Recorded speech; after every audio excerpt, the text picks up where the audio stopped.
ಪ್ರಮಾಣ ವಚನ ಸ್ವೀಕಾರ ಮಾಡಿದ ರಾಮಲಿಂಗಾರೆಡ್ಡಿ ಅವರು ರಾಜೀನಾಮೆ ನೀಡಿದ್ದಾರೆ. ಹಿರಿಯ ರಾಜಕಾರಣಿ ರಾಮಲಿಂಗಾರೆಡ್ಡಿ ಅವರು ಸಚಿವ ಸ್ಥಾನದಿಂದ ದೂರ ಉಳಿಯಲು ರಾಜೀನಾಮೆಯನ್ನ ಸಲ್ಲಿಸ್ತಾ ಇದ್ದಾರೆ. ಇದು ಕರ್ನಾಟಕ ರಾಜಕೀಯ ವಲಯದಲ್ಲಿ ಸಾಕಷ್ಟು ಚರ್ಚೆಗೆ ಗ್ರಾಸವಾಗ್ತಾ ಇದೆ. ಇವರು 9 ಬಾರಿ ವಿಧಾನಸಭೆಗೆ ಸ್ಪರ್ಧೆ ಮಾಡಿದ್ರು. ಸತತ 8 ಬಾರಿ ಶಾಸಕರಾಗಿ ಗೆದ್ದಿದ್ರು.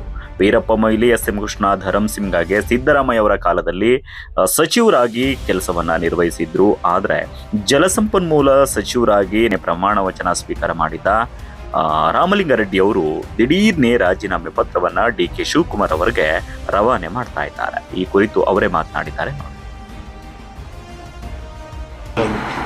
ಆಗ ವಿದ್ಯಾರ್ಥಿ ನಾಯಕನಾಗಿ ಗೌರ್ಮೆಂಟ್ ಸೈನ್ಸ್ ಕಾಲೇಜಲ್ಲಿ ಎಲೆಕ್ಷನ್ ಗೆದ್ದಂತ ಗೆದ್ದೆ. ಆಗಿಂದ ಸೇರಿಕೊಂಡೆ. ಅಂದರೆ 73 ಅಂದರೆ 53 ವರ್ಷಗಳಿಂದ ಕಾಂಗ್ರೆಸ್ ಪಕ್ಷದಲ್ಲಿ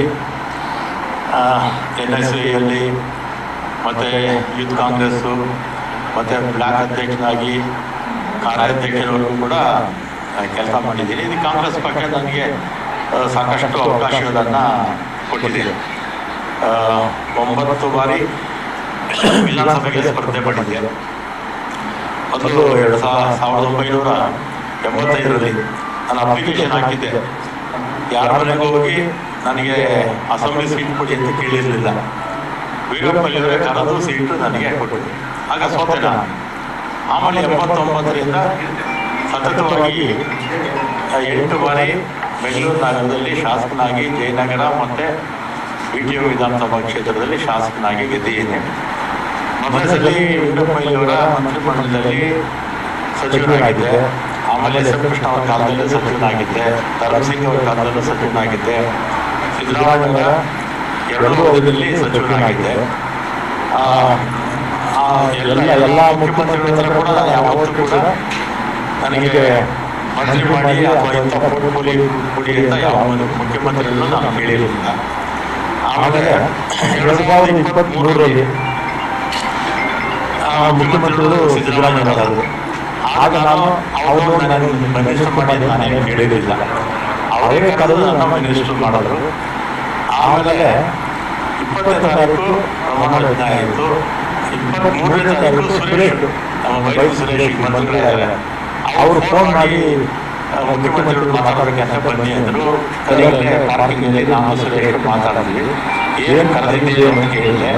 ಅದಕ್ಕೆ ನಿಮಗೆ ಬೆಂಗಳೂರು ಪೋರ್ಟ್ಫೋಲಿಯೋ ಕೊಡ್ತೀನಿ ಅಂತ ಹೇಳಿದರು. ಅಷ್ಟೊತ್ತನ್ನು ಫೋನಲ್ಲಿ ಸಾಕಾಗಿದ್ದೀನಿ ವಿಚಾರದಲ್ಲಿ ಅಂತ ಹೇಳಿ ನಾನು ಸಿದ್ದರಾಮಯ್ಯ ಭೇಟಿನೂ ಮಾಡಿಲ್ಲ. ಅವರು ಬೆಂಗಳೂರು ಪೋರ್ಟ್ಫೋಲಿಯೋ ಕೊಡ್ತೀನಿ ನಾನು ಬಂದ್ಬಿಟ್ಟೆ. ನನಗೆ ಕೇಳಿರಲಿಲ್ಲ ಪೋರ್ಟ್ಫೋಲಿಯೋ ಕೊಡ್ತೀನಿ ನಾನು ಸಿದ್ದರಾಮಯ್ಯ ಅವರು ಕೇಳಿಲ್ಲ. ಅವರೇ ವಾಲಂಟಿಯರಾಗಿ ಕೊಡ್ತೀನಿ ಅಂತ ಹೇಳಿದರು.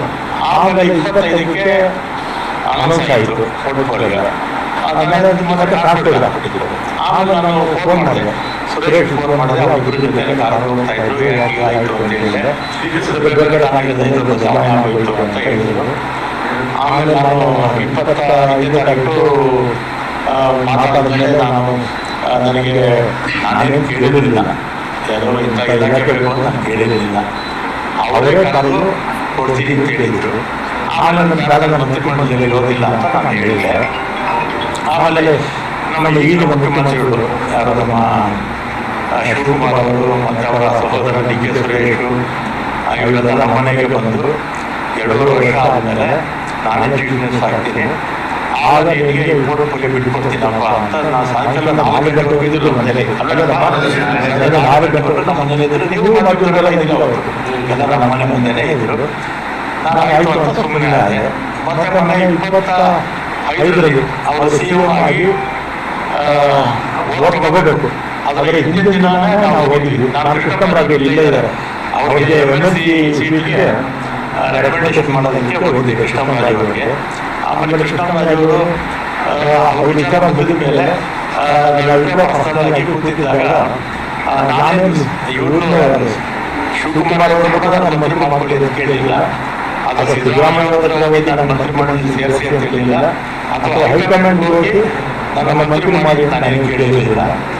ಮಾಡಿದ್ದಾರೆ, ಸಂತೋಷ. ಮತ್ತು ಅವತ್ತೇ ಶಿವಕುಮಾರ್ ಬೆಂಗಳೂರು ಪೋರ್ಟ್ಫೋಲಿಯೋ ನೀವೇ ಕೊಡ್ತೀನಪ್ಪ ಅಂತ ಹೇಳಿದರು. ಆಯಿತು ಅಂತ ಬಂದು ನಾನು ಅದನ್ನು ಕೇಳಿರಲಿಲ್ಲ. ಅದನ್ನು ಕೇಳಿಲ್ಲ. ಅವರ ವಾಲ್ಯಂಟಿಯರ್ ಹೇಳಿದರು. ಆಮೇಲೆ ಈಗ ಜನಸಂಪನ್ಮೂಲ ಕೊಟ್ಟಿದ್ದಾರೆ. 2 ಬಾರಿ ಕೂಡ ಅವರೇ ಕರೆದು ಕೊಡ್ತೀವಿ ಅಂತ ಹೇಳಿ ಆಮೇಲೆ ಬೇರೆಯವರಿಗೆ ಆಯಿತು. ಅದಕ್ಕೆ ನನಗೆ ಬೇಸರ ಆಗಿ ಈ ಆತ್ಮಸಾಕ್ಷಿ ವಿರುದ್ಧವಾಗಿ ಕೆಲಸ ಮಾಡೋಕೆ ಆಗಲಿಲ್ಲ ಅಂತೇಳಿ ಇವರನ್ನ ರಾಜೀನಾಮೆ ಕೊಡ್ತಾ ಇದ್ದೀನಿ ಅಷ್ಟೇ. ಆಮೇಲೆ ಕಾಂಗ್ರೆಸ್ ಪಕ್ಷದಲ್ಲಿ ಇರ್ತೀನಿ, ಕಾಂಗ್ರೆಸ್ ಶಾಸಕರಾಗಿ ಮುಂದುವರಿತೀನಿ, ಅದರಲ್ಲಿ ಏನು ಮಾತಿಲ್ಲ. ಮಾತುಕತೆ ಮಾಡುವಂತ ಸಾಧ್ಯತೆಗಳಿದೆಯಾ? ಯಾರು ನನ್ನ ಹತ್ರ ಮಾತಾಡಿಲ್ಲ. ನಾನು ಆಗಲೇ ಹೇಳಿದ್ನಲ್ಲ, ಏನು ಮಾತಾಡೋದಿಲ್ಲ ಇಷ್ಟೇ.